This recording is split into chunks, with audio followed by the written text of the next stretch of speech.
Hi everyone, today I'm speaking with Arun Vinayak, co-founder at Exponent Energy. Exponent Energy is a Bangalore-based startup that has recently announced its first line of products, a lithium-ion battery pack and a charging station that together work to provide 0 to 100% charging in 15 minutes. So thank you, Arun, for making time for this. Please tell us about your first line of products. Right. Our first line of products is a flexible battery pack architecture. It's called the ePack. And on the other side, we have something called the ePump, which is a rapid charging station. Together, they unlock a 15-minute charging solution for any vehicle, for any number of wheels, and on any cell, right? We provide a 3,000 cycle warranty on these batteries. And what's amazing about our technology is we've been able to crack rapid charging on regular, affordable lithium-ion cells by focusing on building the right type of electronics and also having the right type of software that can very smartly rapid charge these cells while maintaining life. Okay, and when you say it's agnostic, you mean it doesn't depend on the underlying lithium-ion battery chemistry? Yes, it doesn't depend on the underlying lithium-ion battery chemistry. Of course, you need a good quality cell. You can't have bad quality cells, but regular lithium-ion cells that are easily available out there. That's what we work on. All right. And what about the packs? So I understand that you're making the packs yourselves. Is that right? Yes, that's right. So where does the technology, your technology come in? I mean, is it at the cell level or is it at the module and the pack level when you start to assemble things together? So we're not cell guys. As I said, we buy cells and we are quite cell agnostic to supplier, chemistry, form factor, etc. We're going to production with one particular cell, but of course we've tested multiple cells. With new OEMs sort of reaching out to us, we are also building different set of packs for different people, right? The innovation comes in. Okay, so what's a battery pack, right? You buy a cell, then there's some mechanical engineering around it, then there's a BMS, and then there's some software. So we are really innovating heavily on the BMS and the software level, which allows us to really understand what's happening with the cells and what to do with them. We, of course, do some good solid engineering on the mechanical and thermals as well, because that's very important. That's sort of the foundation that you can build a nice building on. We believe a lot of people today are buying cells, just sort of wrapping it up and slapping a BMS on, which is when you have a whole bunch of safety issues, you have a whole bunch of battery life degrading in no time.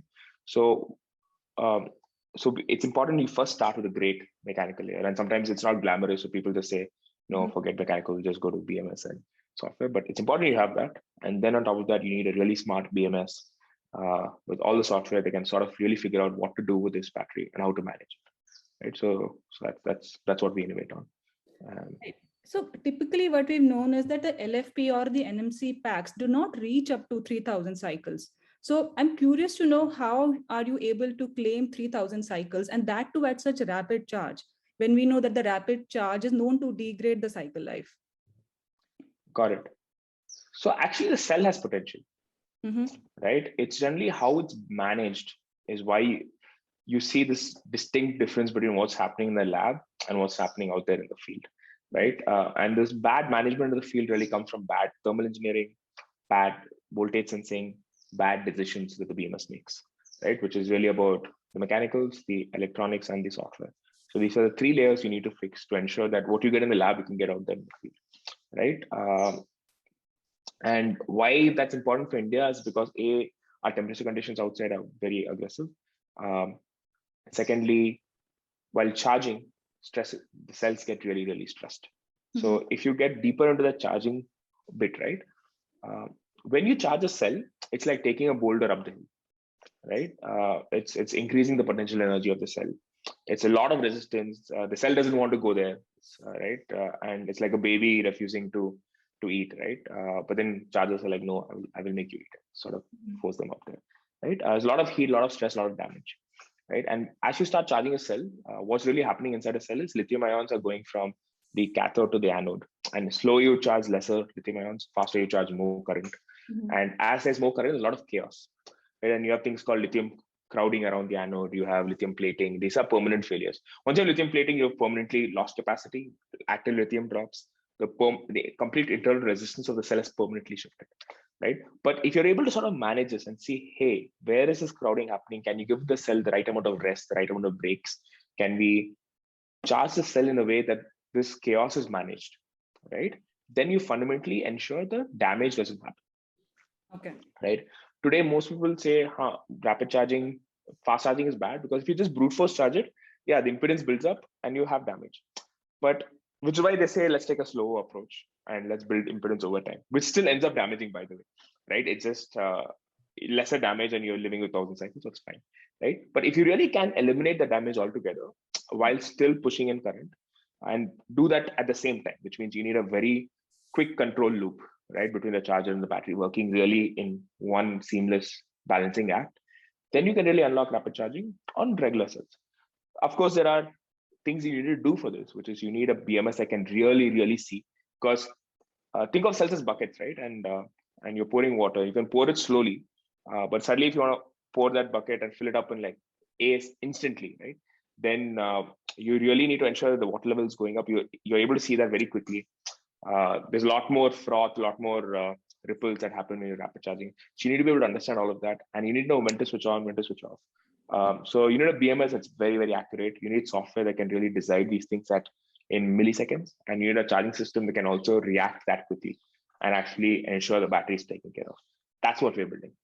Okay. So, and another thing, like one thing that we hear degrades the battery cycle life is rapid charging. And another one we always hear when we look at the specifications of any of the vehicles is that when they tell the fast charging time, they always say up to 80%.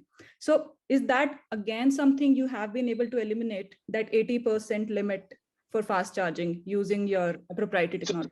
So that's an interesting thing, right? That's true. We have, right? And again, that's about impedance, right? So as you start filling that bucket, the closer you get on top, the impedance starts acting much weirder. So again, that's why people just sometimes take the safer route out and say, okay, let's just slow down charging. Let's do CV charging. So they do a constant current charging till 80%, the constant voltage charging. We don't use a CCV profile at all. We actually figure out what's the best way to charge a cell, and the system keeps changing its charging profile, right? And that's really how we're able to break these conventions of CCCV, etc. CCCV was actually a thing that it's sort of something we've inherited from older chemistries and older things. It's about time we changed that. So. Okay, understood. So, but when you claim 3,000 cycle life, what kind of testing has gone behind to make that claim? Have you tested these battery packs for 3,000 cycles? Not 3,000, we've tested for 800 cycles. Okay. Right, which is today, if you buy a battery, you probably get like a few tens or 20 cycle life data. So we are providing 800 cycle test data along with it. In 800 cycles, each cycle being a 15-minute charge and a 1-hour discharge, which is far more aggressive than real life, because in real life, you're taking 5-6 hours to discharge. Right? Yes. So we do this back to back, and then we measure the cell every 20 cycles to see what's happening. So then we've plotted our curve, and over 800 cycles, we've lost less than 3.5% of the capacity. Mm-hmm. Right. And why is the charger important here? I understand you're making the battery packs, and the BMS is, again, I'm sure, proprietary to your technology, right? You are making it in-house. Yes. A BMS is completely proprietary. It's proprietary, right? So why the charger as well? What I'm trying to understand is, why do we need all three of them to work together to enable that kind of quality in terms of battery cycle life, and also that enabling that rapid charge?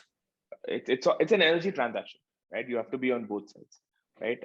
Like for example, if you are Visa and you're helping transact money, you have to be on the credit card and the POS machine to do a great job. And same way, this is an energy transaction. You have to be present on both sides to really do a great job, right? Now, BMS is part of the battery. Let's just look at it as the battery and the charger. Today, can we fast charge in other networks? Yes, we provide less than 1 hour charging in other networks as well. So we're cross compatible. If you looked at a video and look at our vehicles, we have a secondary port as well. Yes. So we can charge it any normal charger. We think an open network is the way to go and not a restricted network, right? But we think the current charging standards are quite restrictive, specifically around how expensive they are. If you've ever bought a GBT connector, you'll notice you're going to pay crazy amount of money for these connectors, right? And really, it's plastic and metal, right? So I always confused me as to why they cost a lot, which is why at Ather we had to build our own connector. Ola, they had to build their own connector. Tesla was forced to build their own connector. And I think that's important with innovation. You come up with a standard which is very sort of generic and open for all. It sort of holds back innovation. And for example, these connectors are so expensive, they're very hard on the wrist, and they can only handle upwards of 200 amps, right? Our connector can pump in as much as 600 amps stably, and it's far cheaper. You can afford a 15,000 rupees connector when your car is $60,000, right? And you're driving a Tesla down the road, or you're talking about a Porsche or any of the European models, right? That's how India works, right?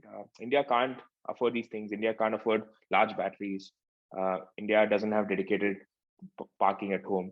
So suddenly you have to rethink how you're solving the energy problem in India. You need to ensure the batteries are smaller, lower cost. You need to ensure the charging connectors are built for India, for the dust in India, for the cost structures in India. You need to ensure charging network is available so people can quickly charge, keep going. And you can only solve it if you control each layer. Else, there's always a bottleneck, and that's what disrupts your energy flow, right? If you want to charge a three-wheeler up in 15 minutes, you need charging connectors that can handle really high. Two-wheeler, maybe you can get away, right? You can get away with 100, 200 amps, 250 amps. But for a three-wheeler, which has a much larger battery, you're now bottlenecked by the charging connector. And that's where we decided there's no point holding back. Let's just innovate on it.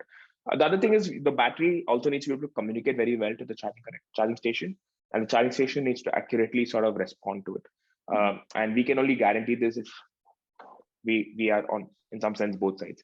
Today, most communication protocol is just, hey, start charging, stop charging, right? Which is very binary. So we can do 1 hour charging with that, but we really can't push it to 15. Okay, understood. And another thing I noticed was that you're focusing on the commercial segment. Why focus on commercial segment? That's where the energy is, right? If you look at India, the commercial vehicle segment consumes 70% of energy, but they only are 10% of the vehicles out there, right? So energy hungriness wise, they're really the most energy hungry vehicles out there. They're also the most, in some sense, the most keen to go electric. Yes. Right. But have the lowest adoption today because of fundamentally this downtime due to charging, the lack of a charging network, etc., etc. And while the two-wheeler market is great, you're still talking much smaller batteries, much higher mileage in general. So all the two-wheelers put together in India consume less than 5% of energy, right? So if you really want to ensure India's getting green, India's going electric ASAP, and we're setting up a charging network that's profitable, you really want to focus on commercial vehicles, and it's an obvious product market fit. The number of OEMs in that space is very, very high, and good quality OEMs, very good vehicles, and we're quite impressed by how India sort of become electric friendly, right? And I think the one large problem to solve is that energy, so which is what we are focusing. And logistics aggregators really want to go electric 100%. They just have an issue of downtime right now. So your first market is electric cargo three-wheeler. Last mile, three-wheeler, four-wheeler cargo vehicles.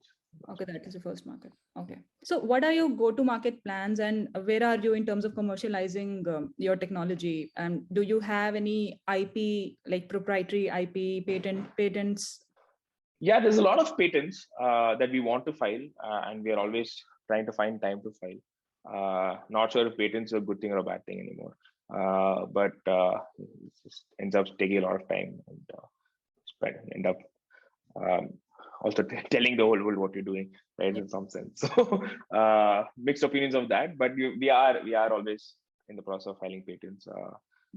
But we'll have that in the next 3 to 4 months. What we're doing is fairly complex, and that's really our defense. I'm very confident about that. On the commercialization, we should have the first vehicle and the charging network out by Jan, right?